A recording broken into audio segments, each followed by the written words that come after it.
welcome back to another episode of the Fitness Beginner Podcast, where we help you get started on your fitness journey. How's it going, everybody? Hope you're all having a great week. If you're listening to this on Monday morning, safe travels to work. Y'all have a great day. Get the week started off right. We have a guest joining us on the podcast today for another interview. We love it when we get to have a guest on. So we have Mr. Kirk Driver joining the podcast today, and I'm going to bring him up onto the screen for y'all. So Kirk is a retired police captain or police chief, captain chief. It's the same thing. Or captain. Okay. Retired police captain. And we're going to get into some talks today. But before we do, I'll let you know, the Fitness Beginner Podcast is all about just helping people learn a little bit about fitness, help them try to get motivated, try to help them out on things they may have questions about. So we typically keep things pretty basic for the most part when it's just me on here. But then when we have guests on, we like to, dive deeper into certain topics. So that's what we'll do today. So that's a little bit about us and the podcast. If you would, just kind of introduce yourself and let everybody know like who you are and what you do. All right. Well, as you said, and first of all, thank you. I appreciate being on here, Murph. So my name's Kirk Driver. I'm captain. I'm a retired captain, Fort Worth PD. Retired March 1st after 34 years. So for a lot of your listeners, that is a whole lifetime ago. But older than me. Yeah. So a lot of you youngsters, and that's good. So my career started, so I started in the 90s or 92 with Fort Worth PD. At the time, New York City was number one in 1992 for violent crime per capita. That means you had the biggest chance of getting robbed, raped, murdered, whatever in New York City. And at that time, Fort Worth was number two. And that was it was the Wild West, if you will. And it was a crazy time when I joined. And about 2 years later, the Crips and Bloods went to war with each other over the drug trade. Crack was booming, and I was right in the heart of that. So I saw a lot of just crazy stuff. Have some just off the wall crazy stories. Maybe one day I'll share with you the exorcism I performed, but that's a whole separate matter. But nonetheless, I saw a lot. And I had some great leaders. I had some not so great leaders. So fast forward, I moved along when I eventually promoted up to lieutenant after about 20 years on the department. And as a lieutenant, I was working on my MBA. I came up with an idea for an opportunity to partner the police department with social services, education, employment services, et cetera, to target the community, especially the inner city community that had a lot of needs in Fort Worth, and that really opened my eyes to a lot of stuff going on. So did that for several years, created a program that I ended up turning into a nonprofit. We can go into that if you like, but moving forward from there, what I really learned from that was two things. Number one, the value of collaboration. Collaboration is king, and outside the box thinking. Okay, the idea of, and what I did is I partnered with the police department with social services, education, employment services, to rather than everyone being siloed up, where you, the consumer, needs to identify you got a problem, say to yourself, I want to fix it.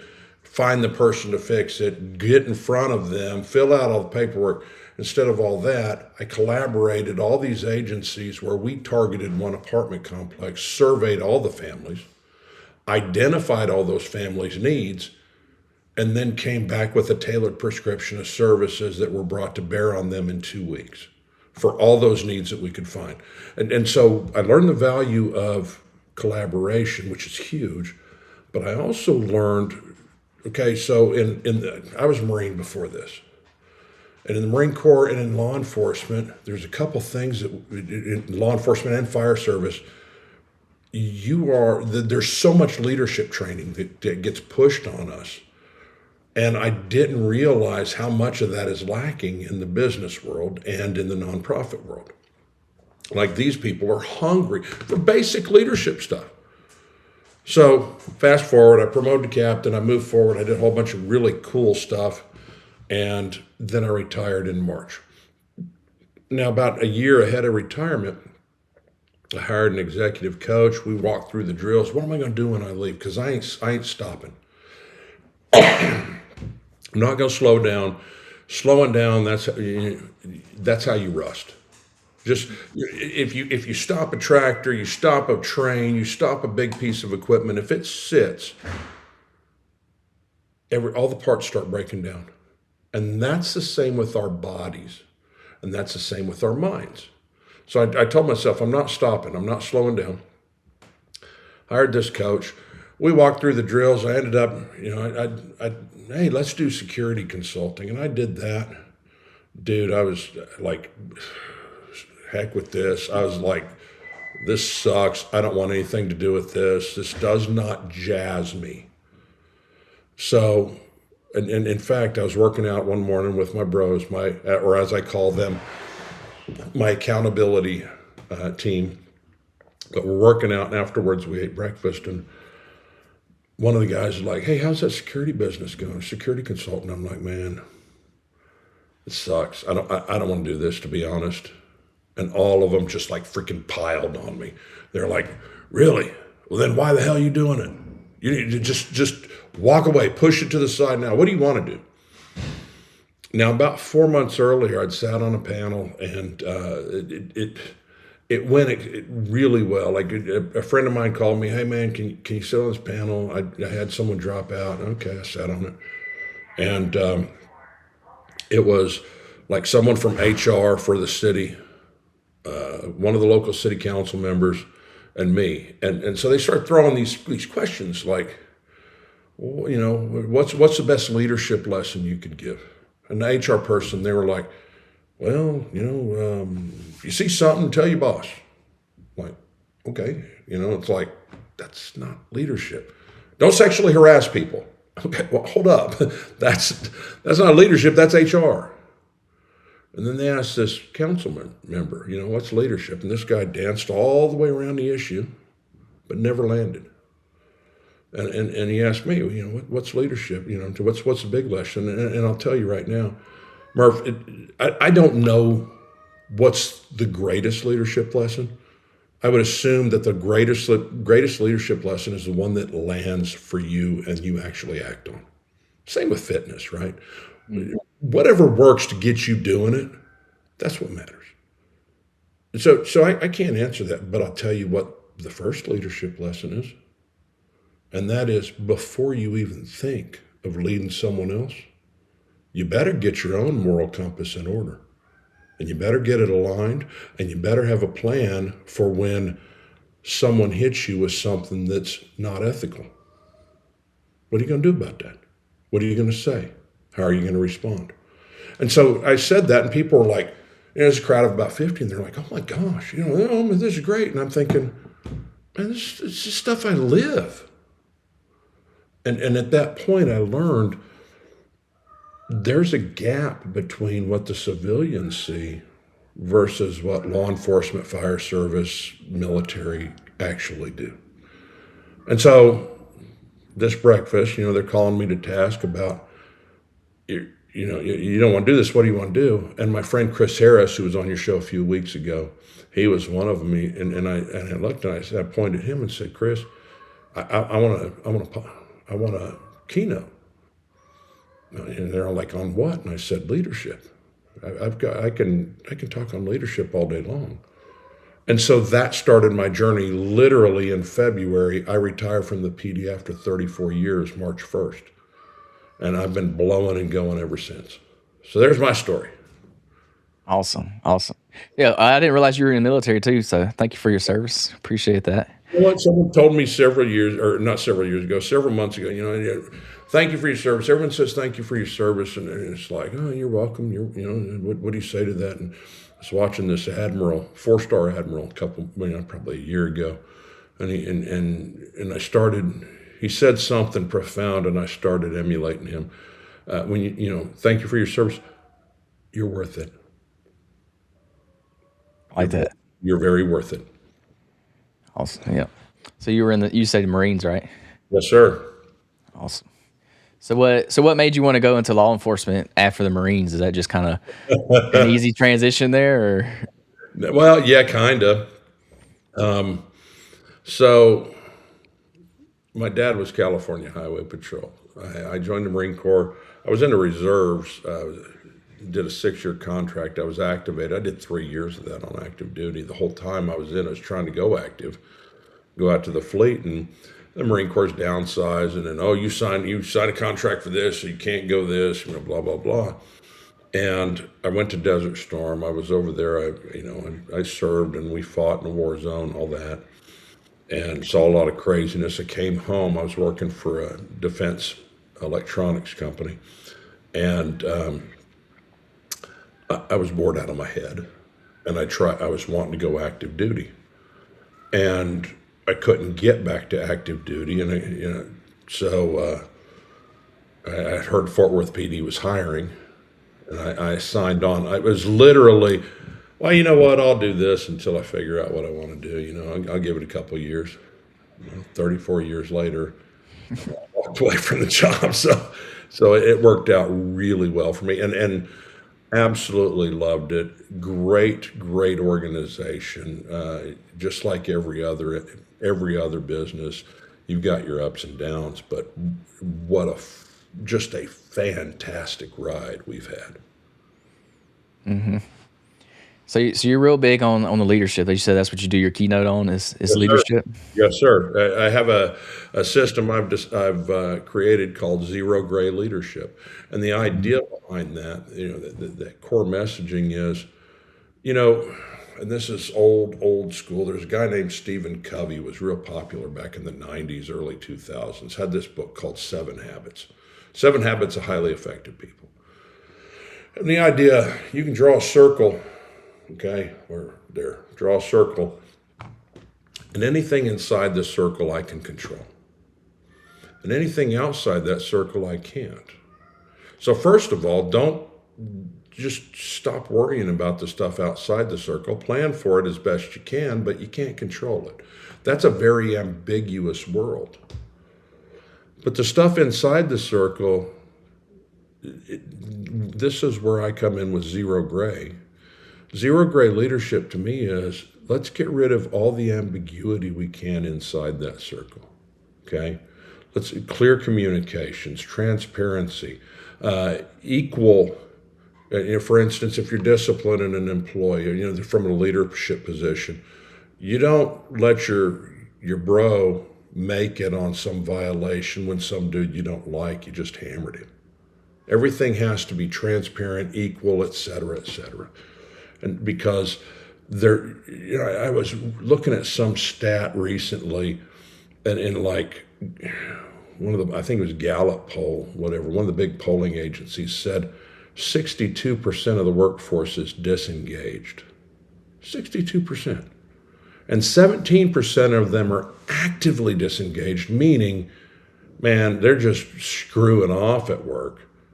And they're just waiting for the boss to catch them. If they get fired, that's fine. Who cares?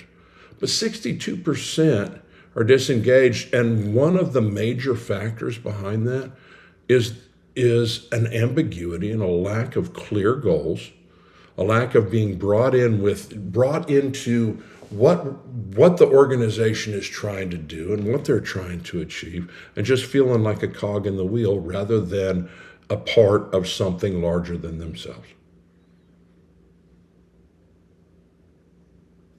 So where did you originate this concept? How did this concept come about? So, 34 years of law enforcement, 6 years in the Marine Corps.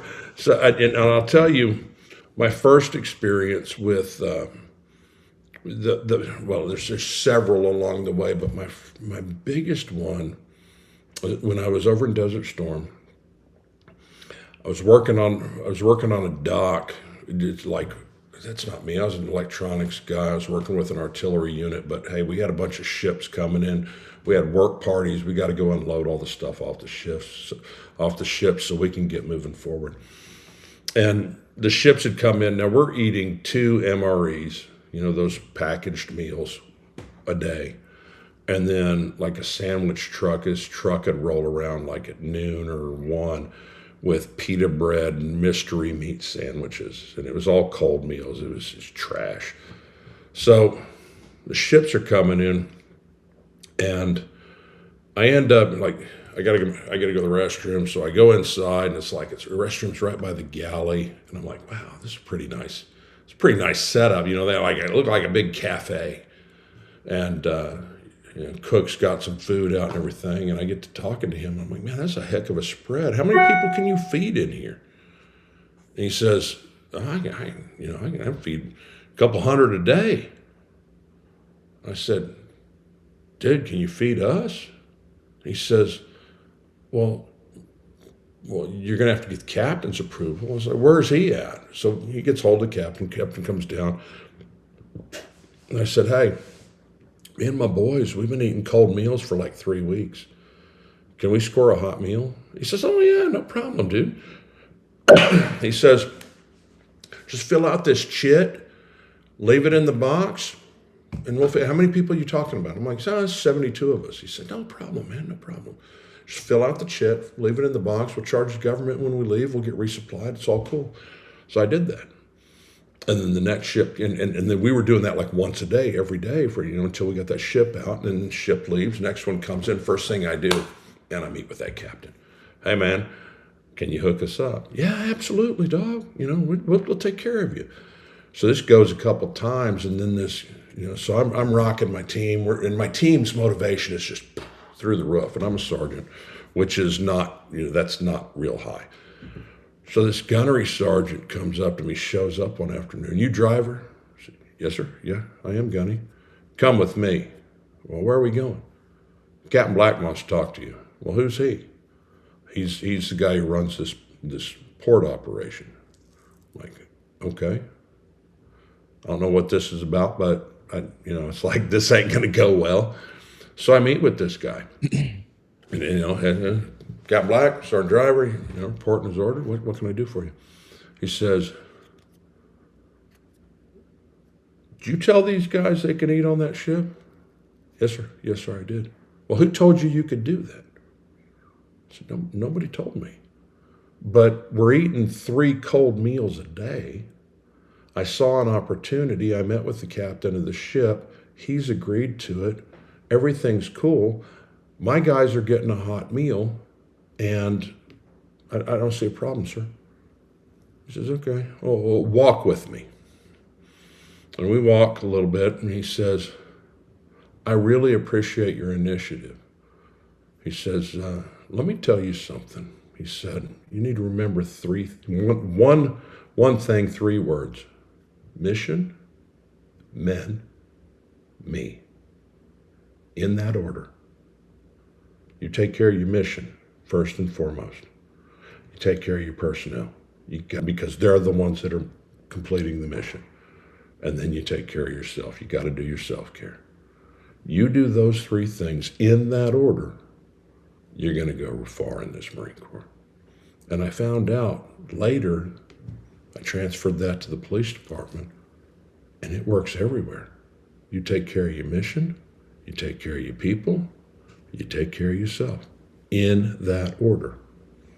So that was my first brush with greatness and leadership. And man, I wish I could find that guy, because I would thank him for that one little lesson he gave me. And ultimately, we went back to the warehouse area. My boss and 2 other staff sergeants are playing spades. He kicked them out, sent them back home, and put me in charge of 71 people. And it was scary as hell, but we got the job done. But there's a lesson in there. It's okay to take chances if you're doing it for the right reasons.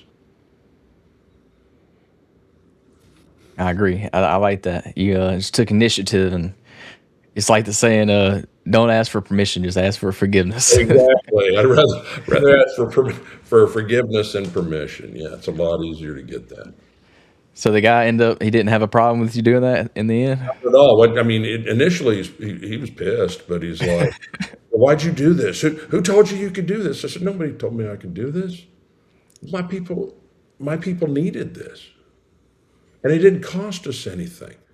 And they got to take a chow break anyway, so I'm sending them in here to get hot chow. And we're talking like, freaking turkey and mashed potatoes and gravy and, like, be like going to Christmas dinner or Thanksgiving dinner and ham and all kinds of stuff. And these guys were, the thing was, it's like, get in there, get your chow and get out. And they were just like, holy smokes, we are getting fed really good food. Well, what does that do for them? Makes them want to go harder. And that's what it's about, right? Absolutely. Leadership, they say, and I'm getting ahead of myself here, but they say, the definition of leadership is getting other people to do those things that you want done voluntarily. That's leadership. But here's the other side of leadership. Leadership is also getting other people motivated to make themselves into better versions of themselves. That's what leadership's about. You and I have a talk, you're convinced, man, I want to up my game because of that talk. Man, that's a win for all of us, isn't it? So you have the zero gray philosophy. So what are some like gray areas that people kind of create for themselves? Okay. Well,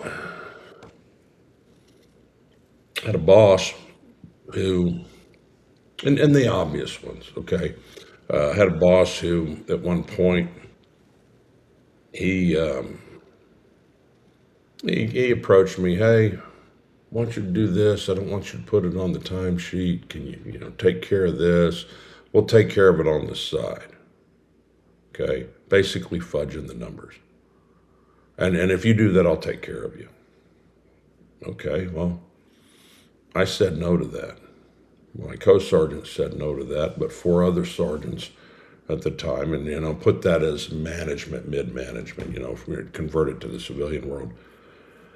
But a couple of the other guys bought off on that. And when they got caught fudging the numbers, this guy was the first one to say, oh my gosh, I can't believe they did that. We never did that. I have no choice but to recommend termination. And I tell you, stepping outside the lines, coloring outside the lines, there's no place for that. Okay? And as adults, as men and women, wanting to become leaders, wanting to be leaders, wanting to show that, you have to show moral fortitude. And when someone, I spoke, I was a keynote to a group of young professionals, a 25 to 35 year crowd recently. And one of them brought up, well, how do you do that? I mean, what if you do if you need that job? You got to have that paycheck. Okay, I don't want to get fired. And I say to you, I say to all them, you need to be real disciplined with your finances. And early on, you need to save up about 6 months to a year's worth of your salary. And you've heard this, okay? But I'll tell you why that's it. People say, you hear save up 6 months to a year, save months. Okay, why? Oh, for the in case something happens. No, I'm going to tell you why. And here's a lot more important why than the in case something happens. Because this is a lot truer. Because if your boss asks you to do something that is unethical, that is immoral, you could say, I'm not going to do that, sir. And with all due respect, I'm not going to do that. And if you want me to do that, put it in an email. Make sure that we have documentation of that. And that way, if you do get fired, you can hold your head up and say, you know what, I didn't need that job anyway. Because you've got the reserves. That's your why for building up those savings reserves, is so that you can maintain your moral compass if you have an unscrupulous boss.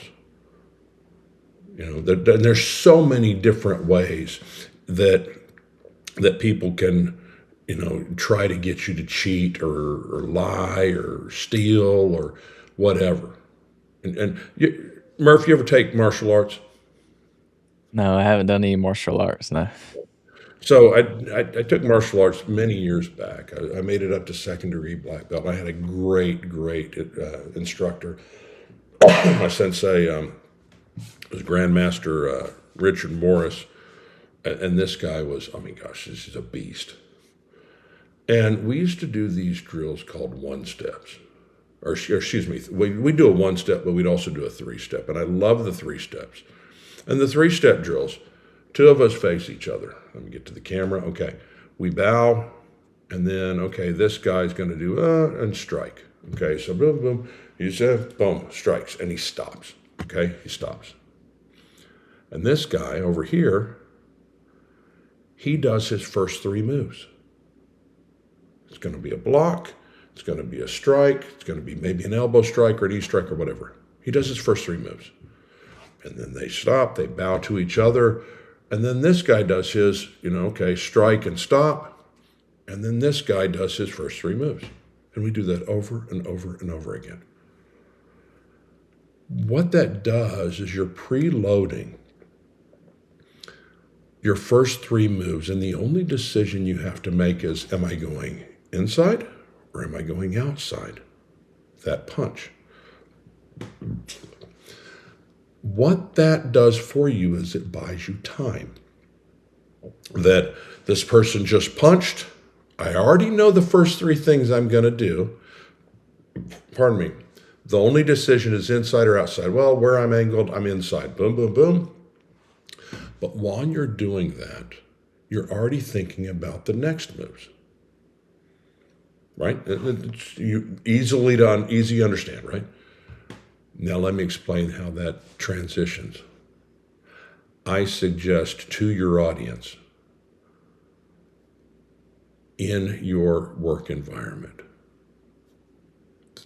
start brainstorming, what are the issues that I could be faced with? Something the overt where, the hottie at work comes on to you. What are you going to say? Pre-plan that in your head. Have those first three moves set. Or if the boss says, hey, I want you to fudge the numbers, pre-plan, have those first three statements set. That way, it's on autopilot for the first, as soon as it comes in, boom, rather than being caught flat-footed, oh, how do I respond to this? That's where we make mistakes because we don't know, because we haven't set our moral compass and where we're aligned. So pre-program, what is my responses to these things? And I would say brainstorm with a coworker. What's the worst thing the boss could ask us? Okay, what are we going to say to that? How do we respond? And that way, if that situation comes up, and I pray it doesn't, but if that situation comes up, man, my response is in the can. Does that make sense? Yeah, that makes sense. Same. You can use that same principle kind of applies in your fitness journey. I think of an example Well, I you could say give. anything. Say what now? You say that to anything, man. I don't want to get up and go to the gym this morning. I'm tired. Nope. I mean, you already got pre-planned. Yeah, the one that would be good for me is if when you get that craving to eat something sweet, and you're not supposed to. Absolutely. Nope, I ain't doing it. I'm going to How go you? ahead and eat some Greek yogurt with some berries on it and get some protein. Absolutely. You gotta have a response when that trigger hits. Hey, but to that fitness journey, it's not just about having the response, but you also got to have that solution available. Okay, no, I ain't eating the sweets. Man, if you ain't got anything else in your fridge, what else you gonna eat? You better have something that meets your needs, that's within your schedule of what you can have. Otherwise, it's all a moot point, right? Yeah, you gotta out of sight, out of mind. Right. Like, have something, make pre-plan your meals and have a couple in the freezer. That way it's like, oh man, I'm hungry. Man, that McDonald's sure looking good. Or that Sonic, freaking chili cheese dog, foot long coney. Man, that'd be good right now with some onion rings. You know what? if you ain't got nothing in your freezer to pop into the microwave, okay, well, it's going to take me 30 minutes to make that meal. Or for 10 minutes, I can go down and have a chili dog in my mouth. You see where I'm going with that. It's like, have that alternative handy. And it's Yeah, the that's same thing with this, that 3-step drill. Have the alternative handy. yeah, I like that. I like 3-step drill. That way you can, when any situation comes up, you have a response or a reaction to it. You've already pre-gamed it. You don't. You already preloaded it. Your response are just waiting for you. That Mm-hmm. way, someone hits you with something out of the blue. Hey, man, we're going to go down to the bar. We're going to get some drinks. And, oh, no. Here's my response. Yeah, I like that. I have to use that myself.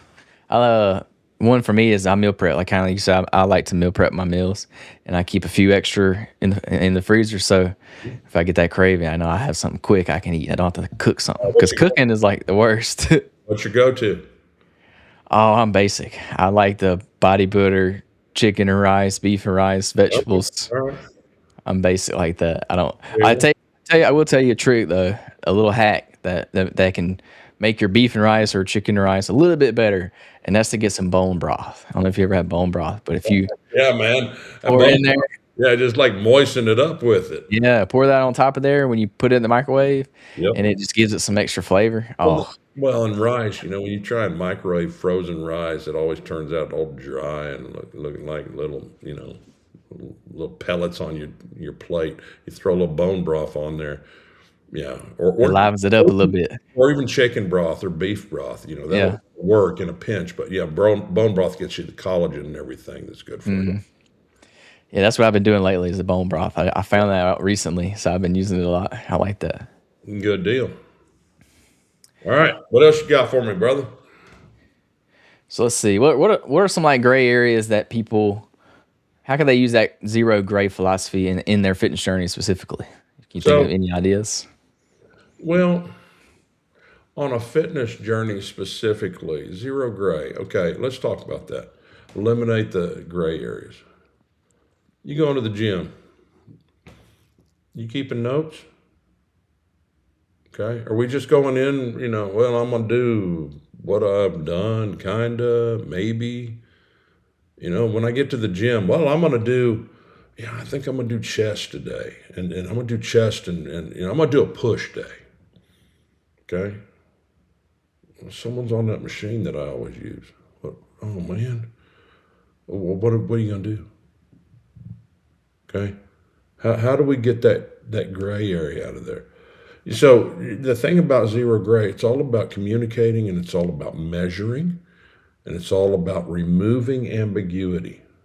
So especially in fitness, and I've been guilty of this. Man, I'm going to the gym today. And luckily I'm in a group now where we 3 days a week, push day, legs day, pull day. Okay. And we hit it hard. And I do stuff outside of there too, but okay.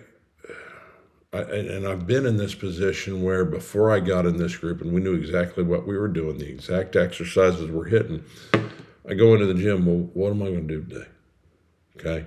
And instead of counting macros, I'm trying to lose weight. Okay. Good luck. If you ain't counting your macros, if you ain't pre-planning your meals, good luck with that, son. You ain't going to go nowhere because it's too easy to get derailed. And even on the little stuff, like I've been following this cat on Facebook and 2 or 3 guys, and they're great. And it was eye-opening for me. Well, I'm going to eat eggs for breakfast. I'm going to have a couple eggs and it's going to have some bacon in it. And I'm going to put a half of avocado on there.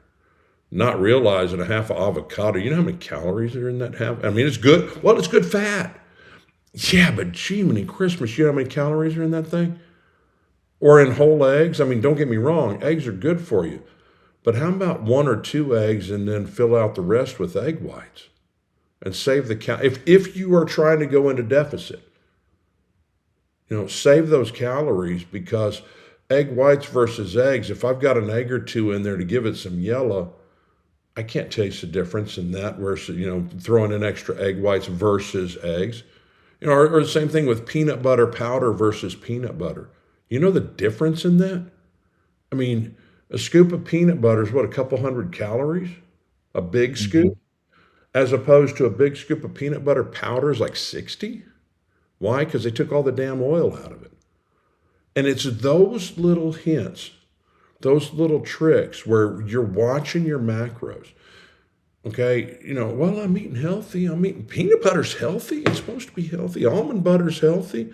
Avocados is healthy. Yeah, it's healthy, but dude, you're talking calorie density versus, you know, when you go that dense on your calories, you're not going to be able to keep under your calorie limit and actually make yourself full. The whole macro thing people talking about, what I've been learning a lot of lately is, so like, what is it? Your body weight times 12, and that's the number of calories that you need for a maintenance. You've heard this, right? Mhm. Okay. Okay, great. If you ain't tracking those calories, yeah, go ahead and have that double bourbon in the evening. Not only does that screw up your calories, but it also spikes your insulin resistance and all the other issues that it creates with that. So, and like totally puts a roadblock in the way of dropping those calories. That's the same way on the weight gain.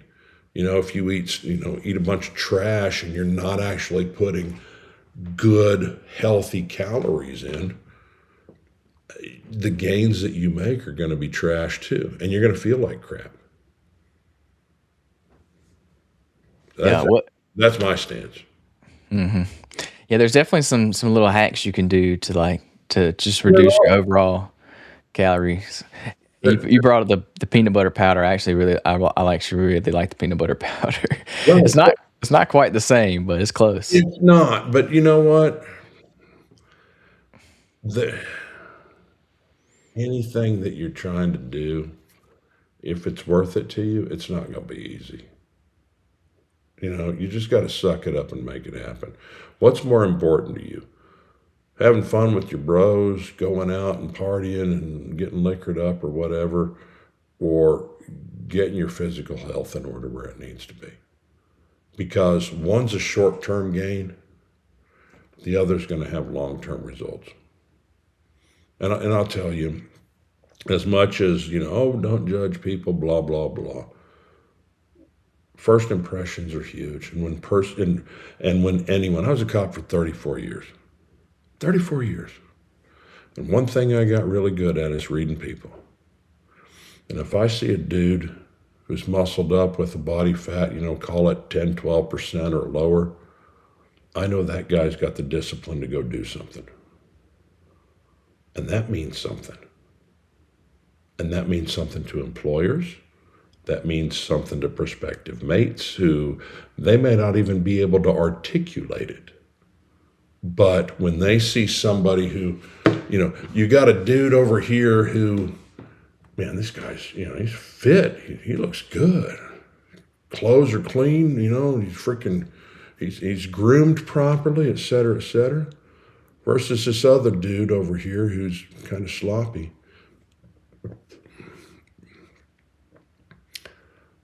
The opposite sex, they may not articulate it, but there's something inside them that triggers, and it's very primal, and it triggers an attraction toward the one who's got his crap together. Because and the reality is they may not be able to articulate it, but primally they're looking at, this one is going to be a good mate. This one is going to be a good provider should we have children. And, ultimately that's the goal, if you will.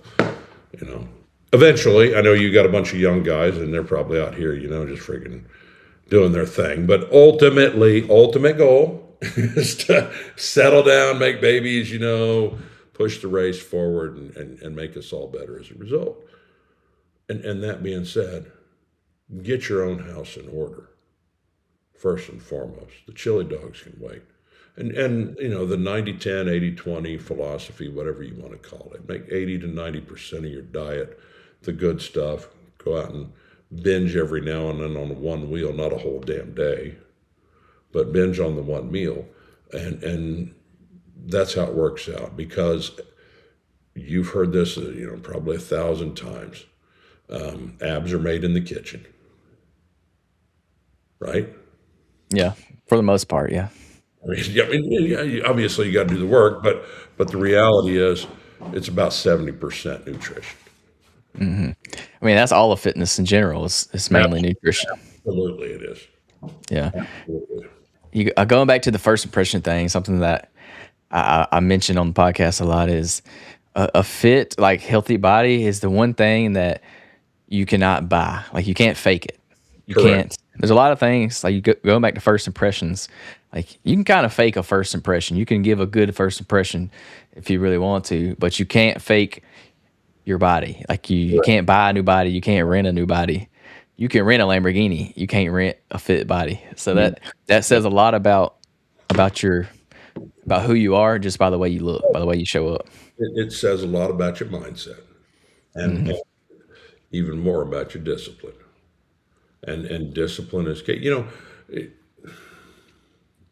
got a bachelor's degree. Hmm. Okay. For those out here in your audience that don't have one yet, you know what a bachelor's degree is good for? To prove that you can put your mind to something and achieve something. That's about it.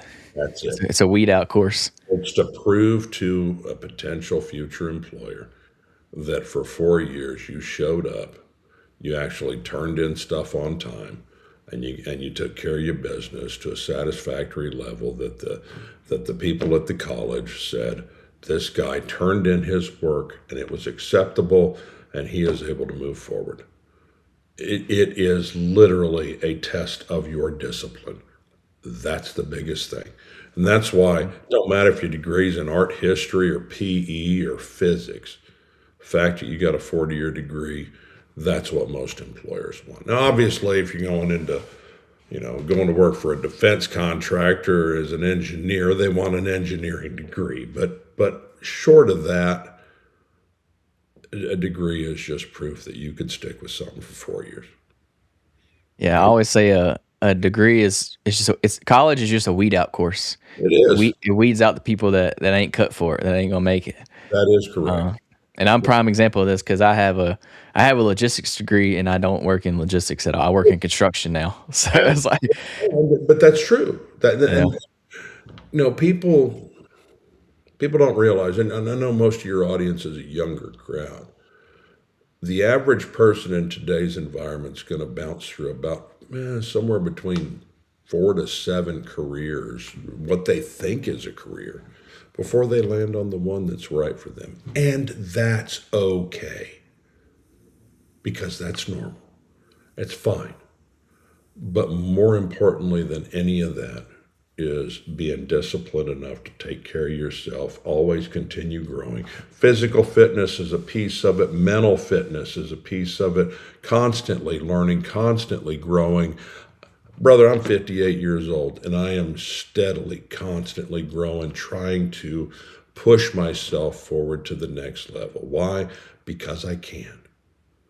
I ran into this cat. I've known this guy for several years now. This dude's 101 years old. 101. He was on Iwo Jima in World War II. This was an island hopping campaign where we and the Japanese, which was a tough adversary. This dude ran a flamethrower. His name's Don Graves, and he was a tough hombre. Okay, jumping off the boats, going in, burning the Japanese out of their holes, which they didn't like that. So he was target number one, right? People don't want to be burned up, so they like killing those guys that are trying to do that. But he survived. And this guy still goes around town at various civic meetings and he sings God Bless America, and he talks to people. And someone asked him, and I saw him like 2 months ago, and someone asked him in this meeting, said, "Hey, Don, you're 101 years old. How do you still keep, I mean, you're always going. How do you keep going?" And he said, "You know what? Someone told me several years ago, if you stop moving, you stop moving. So don't stop moving." And it's truly that simple. Okay. To all your audience out there, most of them are younger guys. I get that. It's easy to get into a trench where, man, I got this freaking job now. It's kicking my tail. I'm working, man. I ain't got time to go to the gym. I ain't got time to eat well. And I'm telling you, make the time because you got one body. And if that thing gets rusted, if that thing gets full of bad gas, if you will, it ain't gonna run right. Okay, you take care of your body. Why do we lift? Why do we do the hit or whatever your program is? Why are we doing this? It's all about longevity, keeping ourselves strong, keeping all the parts moving, all the pistons firing like they need to fire.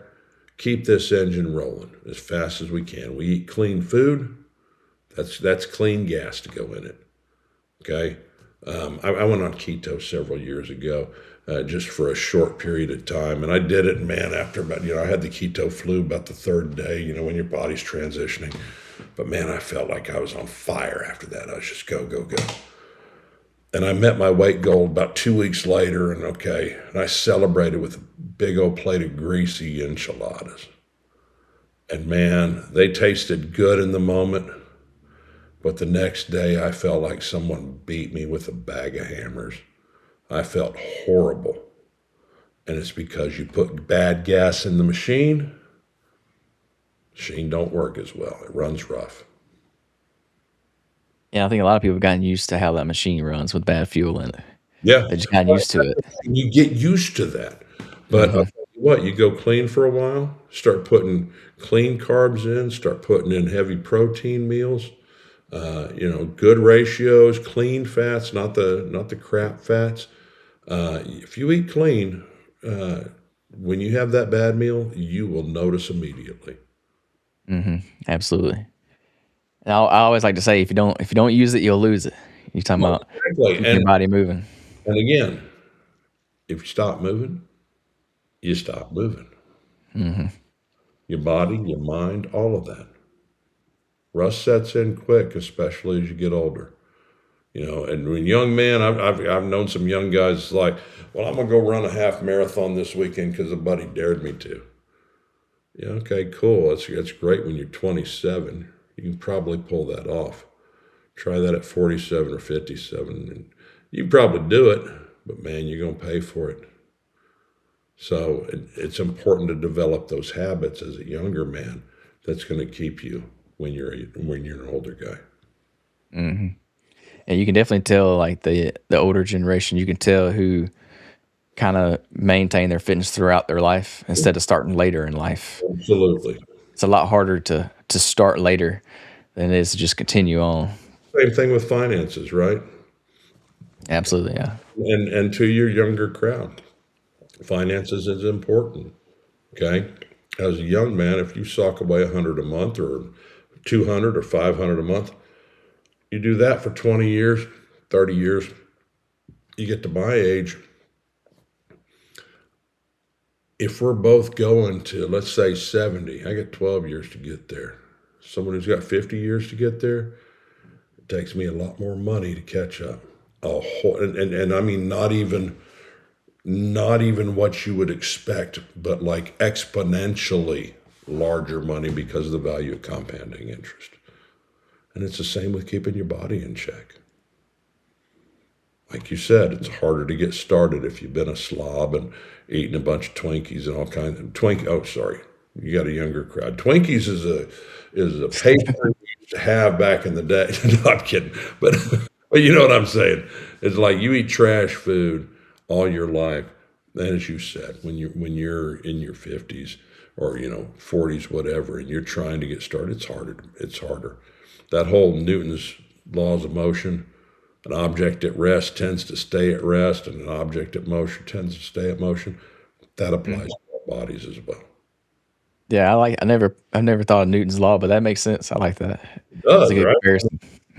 You stop working out for 12 weeks, and tell me how hard it's going to suck when you go back to that gym that first week. It'll be horrible, and your whole mind is going to be like, "Why are we doing this, dog? Why are you hurting yourself like this? You ain't got to do this. It's okay. You ain't got to do that. And I said, devil, get behind me, because I ain't got room for you up here. I've got a mission. I got to keep this thing moving. Hmm. I had something I was about to say, but I forgot now. That's all right. Let's it was something about if you don't use it, you'll lose it. But now I can't remember. Oh well. That's true on everything. So, and I will tell you, so this whole zero gray leadership. I talked about mission, mission men me or mission people self. I talked about setting your compass, but I, I will tell you that one of the pieces that I talk about, and this is a leadership piece, so most of your audience isn't at that mid-level or up leadership. One of the pieces I talk about is don't let the past define the future. So if you've got someone who ends up on your team and he's screwed up in the past, so what? If he's done his time, if you will, if he's been punished or whatever, it's a new day. Let him prove himself again, because obviously he had something that allowed him to stay and not get fired. Now, translating that to your crowd. All right, so you screwed up yesterday. Screwed up the day before.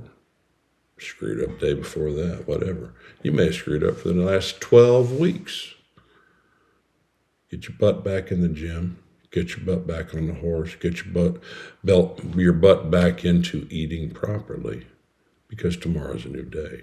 And it ain't even tomorrow. Today is a new day, because tomorrow, it's like that sign I saw, and I was in a bar several months ago, or a couple of years ago now, and it said free beer tomorrow on a sign. Okay, great. Tomorrow never comes. It's always about today. Tomorrow's a dream. Get your butt back in the gym today. Get your butt back into meal prep and taking care of your business. Those things you need to do to get your body where it needs to be, to get your mind where it needs to be. Read the books you need to read. Meditate like you need to meditate. Do the work you need to do. Eat the things you need to eat. Now, today, not tomorrow, today, get your butt off that couch and get moving, because the world don't slow down for you. You want to be stuck, you want to be that guy in the rear. Let me tell you how that works. When you step off that train keeps going, and it gets smaller and smaller and smaller in the distance. And for those people on the train, you get smaller and smaller and smaller in the distance. Get your butt on that train, no matter what it takes. Train hard, work hard, learn hard, play hard. That's what life's about, man. I'll tell you something I learned. I read this book years ago. It wasn't a book. I was reading some Men's Health magazine. I don't know. I'm in a lobby at Discount Tires. I remember that. I'm getting tires on my truck. And I read this magazine, and they're talking I don't even know what the article's about, but this one phrase out of this article caught my eye. And it's from the NASCAR circuit. NASCAR, driving cars around the track. And it said, if you ain't scared, you're not going fast enough. That's how you need to live your life. That's how I live my life. There has to be something in my life, one or two areas that I need to be uncomfortable, that I'm a little bit outside of what I know, where I know what I'm doing. If you ain't scared, you're not going fast enough. Push yourself to that level. I believe in, you need to have 5, 6 goals. You need to have a health goal, first and foremost.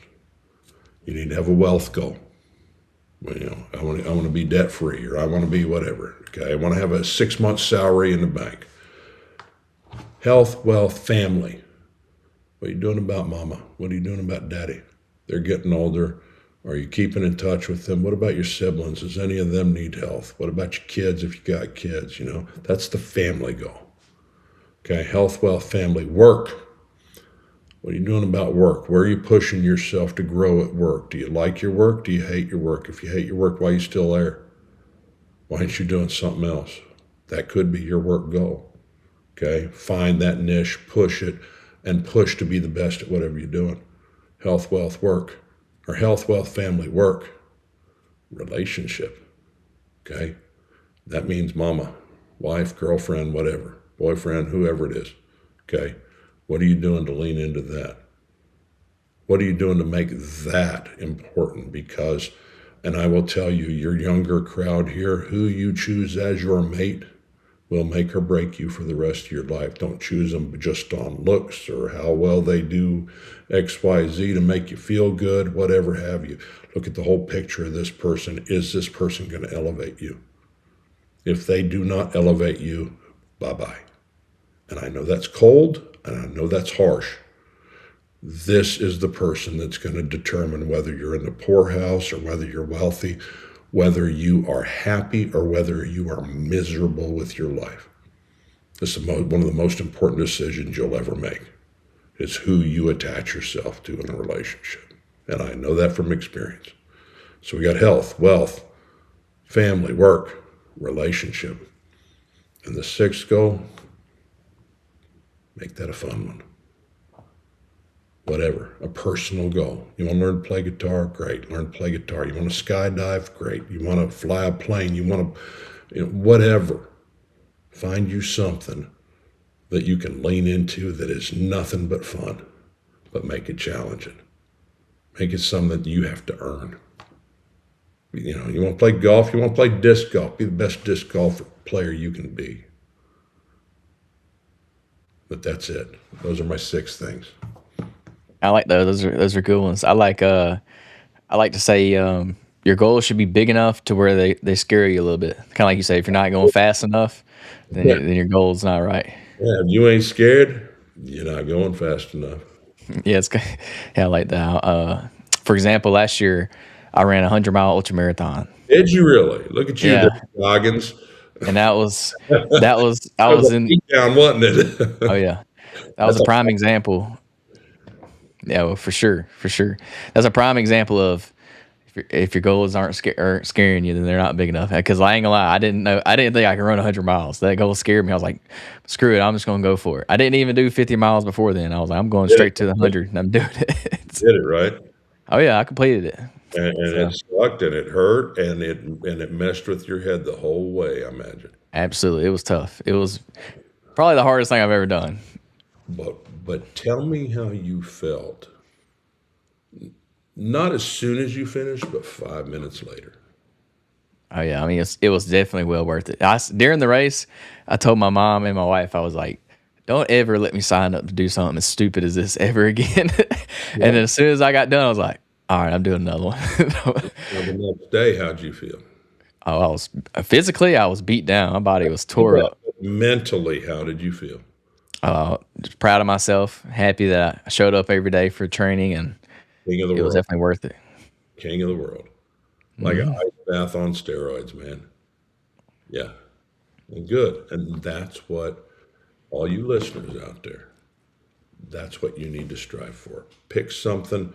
Don't have to be audacious like a dang 100-mile race, but my point is pick something that is outside your comfortable or your comfort zone that you're gonna have to work for, that's gonna hurt, and go do it. And the more of that you do, the better it makes you in doing those things that are in the mundane zone. It makes you a better person. Yeah, growth comes when you're uncomfortable. You grow in those uncomfortable situations. If you're Yep, comfortable, you're not learning, you're not growing. If you're in a comfortable position, that's you know. true. Crabs don't leave their, you know why they leave their shells? Because they outgrow them. It's uncomfortable. It hurts. So they strip it off and run around naked till they find a shell that's bigger. Okay, or build one. But the point is, growth requires pain sometimes. And Mm, that pain is okay as long as it's positive pain. mm.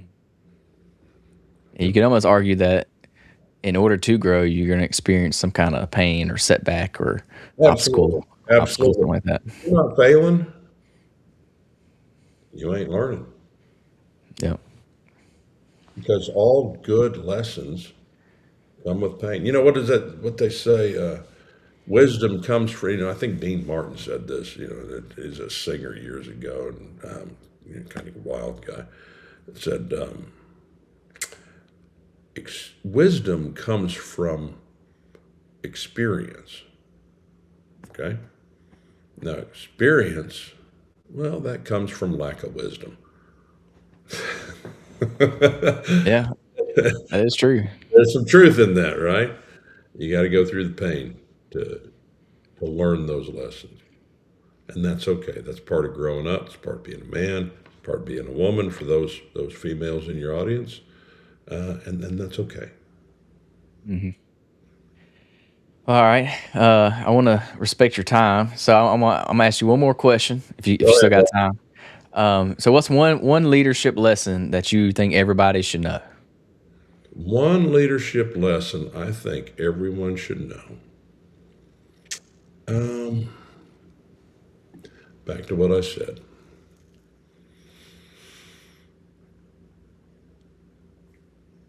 Before you can lead anyone else, and I'm very dead serious on this, go check your own moral compass and figure out where you stand on those things, because that is so critical.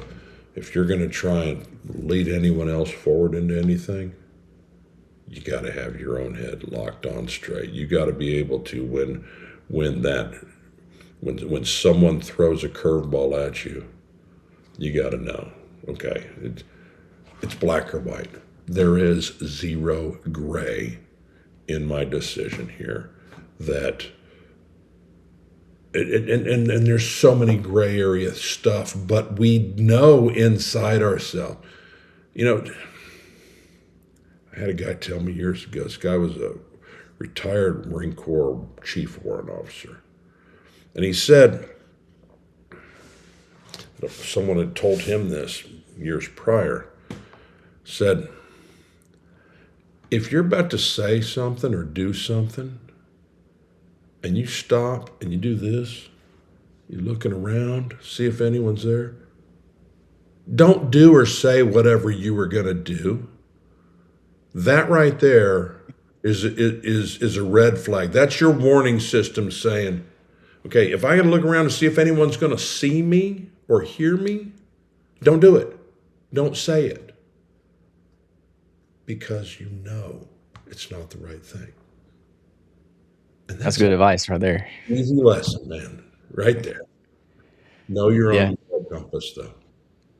Yeah. So essentially, you got to be able to lead yourself before you can lead anyone else. Absolutely. And, Hmm. and, and to your audience, especially, with doing the fitness stuff, this is very basic lessons. Lead yourself. And what does that mean?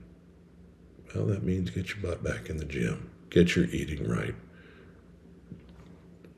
read, learn, grow, make yourself a better you. Hmm. Yeah, this goes along the same lines that I think I get a little bit of pushback sometimes, but it's kind of the same thing. And that's with parenting. I don't have kids, just to give No, you reference. I don't have kids yet, but I always say you should take care of yourself before you take care of your kids. So it's kind of the same idea. Like you got to be able to lead yourself before you can lead other people. Because if you're not showing up for yourself every day, how can you show up darn. 100% for your kids every day? Well, I'm gonna say something really controversial about kids. I am, and especially women.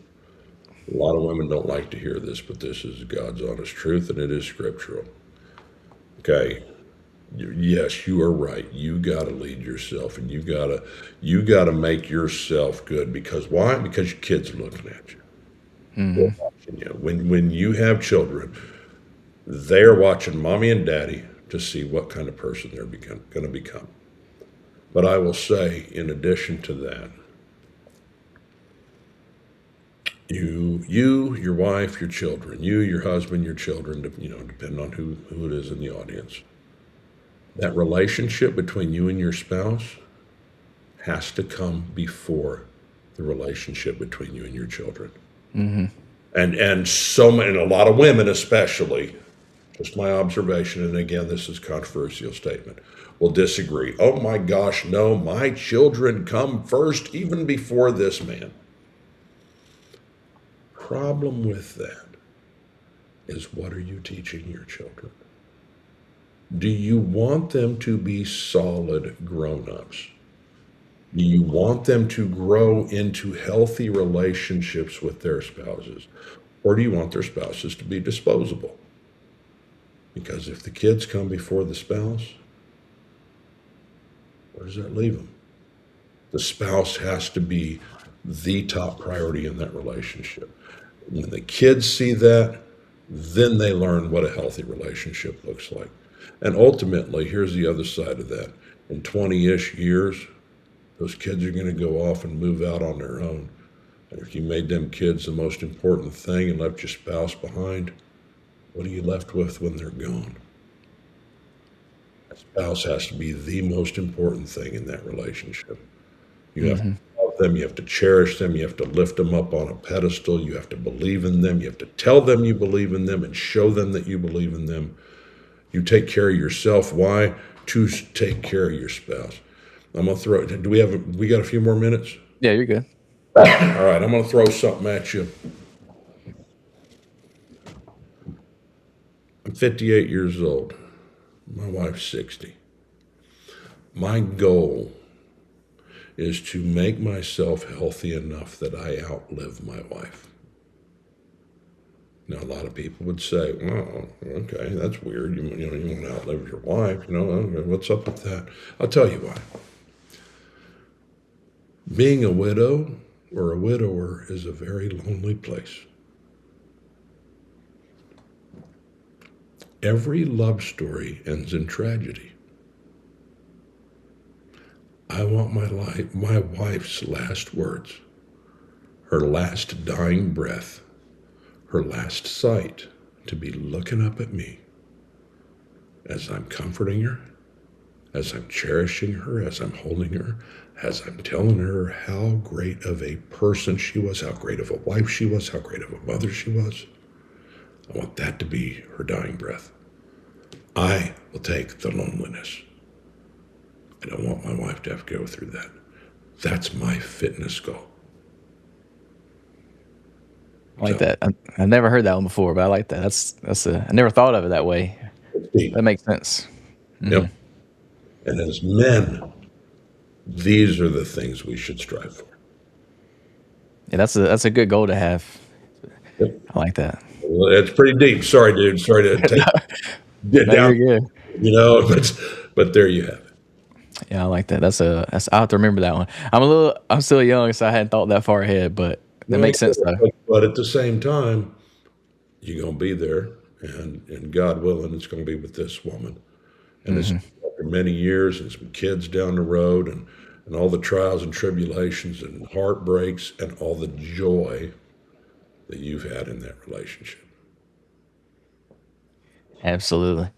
So before we leave off here, I just want to let you kind of let everybody know where they can find you, they can find your work. If you have any events coming up, any speaking engagements coming up you want to talk about, and just let you do that. I got a few speaking engagements. We don't need to discuss that so much but the where you can find me, go to zerogray.com. That's Gray, zerogray, run it together, .com. Or you can catch me at kirkdriver.com. My email is kirk@kirkdriver.com. And more than happy to talk more on these subjects. I'd love to be able to speak to any groups that you got.